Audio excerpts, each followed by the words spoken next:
And now for another episode of Confessions of an Online Psychic. With your host, novelist, filmmaker, and authentic psychic, Dave Thompson. Hello everybody, I'm Dave, and this is another episode of Confessions of an Online Psychic. I wanted to go over interesting past readings I've done and what to expect when you have a reading with me, how to prepare for this.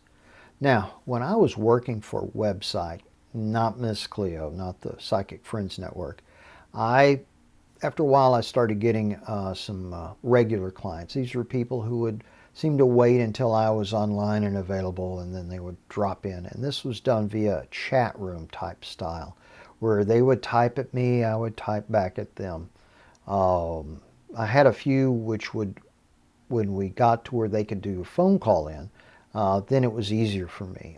But I was still able to tune in from the chat room thing. One person in particular, I still remember, and this was close to, 19 years ago.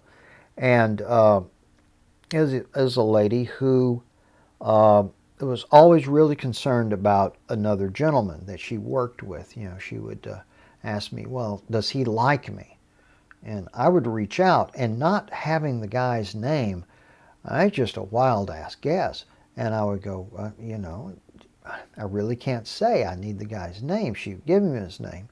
And it's so difficult to tune in on something. It's hard to read a third-party person, especially if that person has never given permission for me to read them. But I kept getting this woman. She liked my answers. She would spend, I don't know how much money she spent. And but she was addicted to having readings, and that is something that sometimes does occur. Somebody will have an addiction to psychic readings. They just have to know. And so in this particular case, one time she asked me, well, what is he thinking? Okay. Well, having had bunches of relationships with women, I have on occasion, they'll look at me and they'll go, ooh, what are you thinking? And chances are I'm not thinking about anything. I'm thinking about, what I'm going to order for dinner. Or I'm thinking about, Texas has a pretty good offense this year. Just want to see how the defense is going. I want to see if it's one of those things. I'm rarely thinking about that woman. And so I had to be honest with her. I said, I'm picking up that he's thinking about his job right now. He's thinking about his work right now. She goes, well, I don't want to know if he's thinking about me. I go, that's really not what I'm good at, You want to talk to your grandmother? I'll bring her through. You want to talk to Uncle Henry? I'll bring him through. You want me to tell you about this guy across the way that you have a crush on? I'm not sure I can pick up anything with that. That's one of the pitfalls of being a psychic. We are not as omniscient and powerful as, modern media likes to make us, likes to portray us. And, when you have a reading with me, really, it's one of the most difficult things for me to fathom as a psychic. I'm not, I'm not in contact with the person I'm trying to read. So, God, guys, most guys are thinking about sports. They're thinking about their jobs. They may be thinking about, do we need to get an oil change this weekend, and if they're, if they're married, they'll think about their wife probably 5 minutes before she'll text, or they'll think about their kids. But, and if you're one of these women and you've got a crush on a guy and you haven't introduced yourself to this guy and you haven't done anything to make this guy know that you're interested, sure as shit, he's not going to be thinking about you. There's been some times where I've been around some models and we've kind of dated a little bit, and then a month or two goes by and I had one model call me up going, I thought we were, an item. I said, I'm like, babe, if I knew you felt like that about me, yeah, I would have started dating you. Sometimes that does happen after the a phone call like that. Often not. So, all right. When you book a reading with me, I'd like to go over real quick of how you get a good reading with a psychic like me. Well, in my case, I do my readings via Zoom, which is that video conferencing software. It's available for all platforms. And I like to use it because it helps me tune in quite a bit. As you'll notice on my page, I talk about how I have a 5-star rating overall. Everybody who reviews me gives me a 5-star rating. And that's not because I bribed them. It's because, yeah, that's, I am that tuned in. But I like for you to come ready with a topic that we can look at. Do you want a specific reading about something in specific?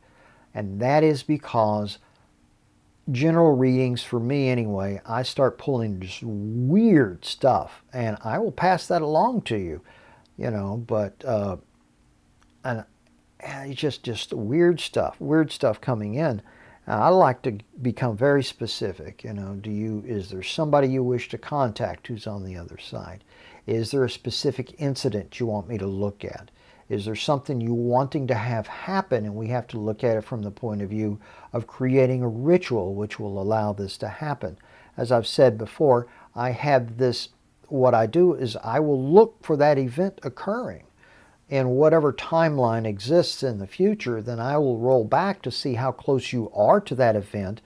Let's say there's all these timelines intersecting together. Well, on which timeline is the event happening? And then how do we get from the timeline where you are now to the timeline there? How do we get to that? What happens? What occurs? Sometimes I'll see something odd too. I saw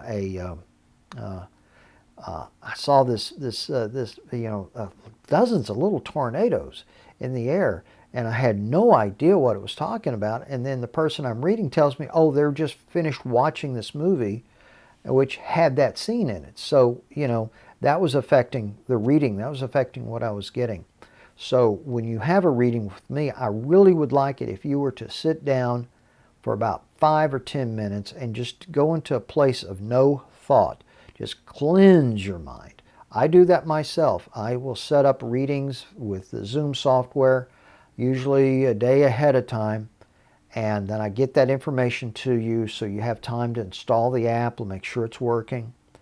And then I spend some time in meditation before the reading so that way I have a clean slate to work with. And then I tune into you and I start getting images. You tell me what you want me to look at. I will look at it. Yeah, that's it. Let's see. This is a short one. I am still working on High Magic 202. As I've stated before, this takes a good deal of work out of me. It's not something I just, whip up out of nowhere. I do a lot of research. It's something I love doing. I loved doing research when I was in college. I love doing research when I'm writing books. And when I'm writing magic, I'll take from 10 or 15 different sources. And then I'll actually practice the rituals myself before I even say, hey, here's something you need to do. There's the ritual. So, yeah, that's it for today's episode of Confessions of an Online Psychic. Look for more of these to appear sporadically. I think now I don't know what episode this is, 10 or 11. I'm aiming for 15 episodes before I get into my new facility. If I don't make it, then I don't make it. But other than that, that's it. That's it for me today. And I'll see you around the group. Night, everybody.